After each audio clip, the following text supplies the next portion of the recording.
Ďalšie úlohy na úmernosti. Pre tých z vás, ktorí by s nami radi riešili ešte nejaké príklady, sme v tomto videu pripravili ešte 3. Poďme na príklad, ktorý sme nazvali výkopové práce. 20 ľudí vykope 3 km dlhý výkop za 18 dní. Za koľko dní vykope 4 km dlhý výkop 30 rovnako šikovných ľudí? Príklad si vyriešime dvoma spôsobmi.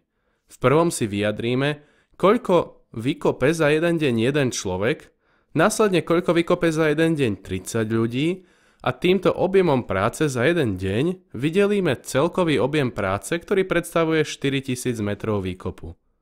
V druhom spôsobe si príklad vypočítame s využitím zápisu priamej úmery. Poďme na to. V prvom spôsobe riešenia si teda vyjadríme, koľko práce vykoná jeden človek za jeden deň. 20 ľudí vykope 3000 metrov za 18 dní.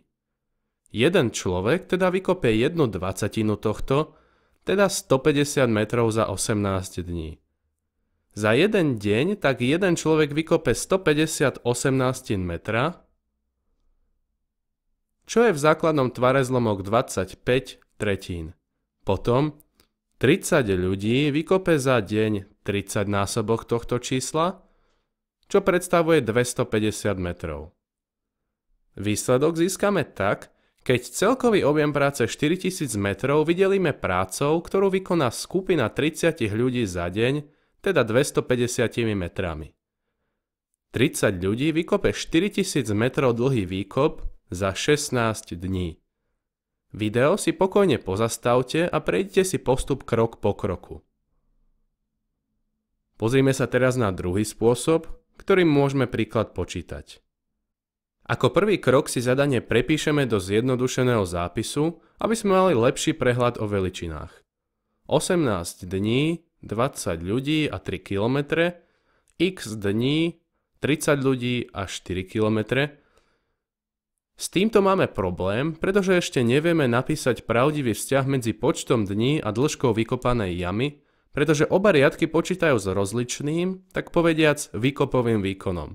V prvom riadku kope 20 ľudí, v druhom 30. Poďme si teda tento výkopový výkon zjednotiť, aby sme mohli definovať vzťah medzi dňami a dĺžkou jamy.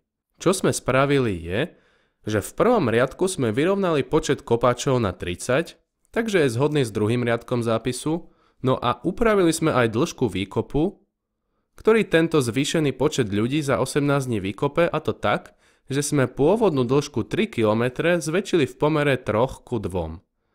To v praxi znamenalo, že sme 3 km vynásobili zlomkom 3 polovice, pretože tak sa nám navýšil počet ľudí.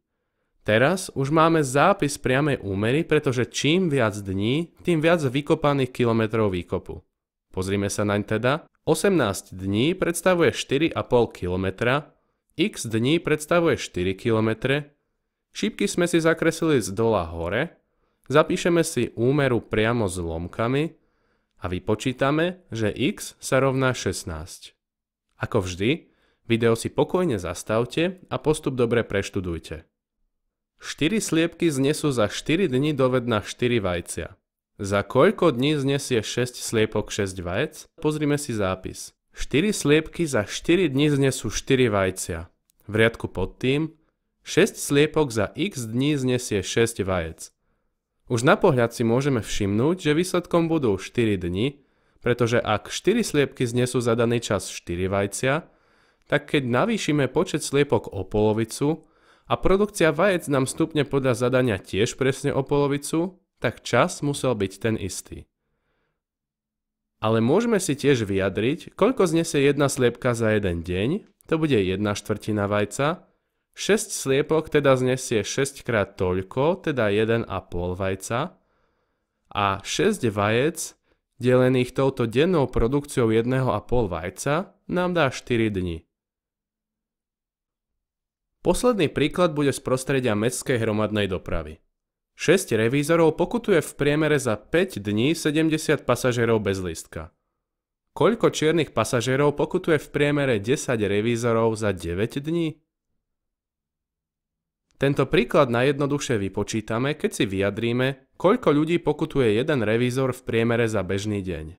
Tak, Vidíme, že jeden revízorodeň predstavuje 7/3 čierneho pasažiera. Teda toľko čiernych pasažierov chytí v priemere jeden revízor za jeden deň. Tento počet sme získali tak, že sme predelili 70 pasažierov počtom revízorom a počtom dní z prvej vety zadania. No a potom, keď už poznáme revízorodeň, nám pre zistenie výsledku stačí tento počet prenásobiť počtom revízorov 10 a počtom dní 9, čím získame výsledok 210.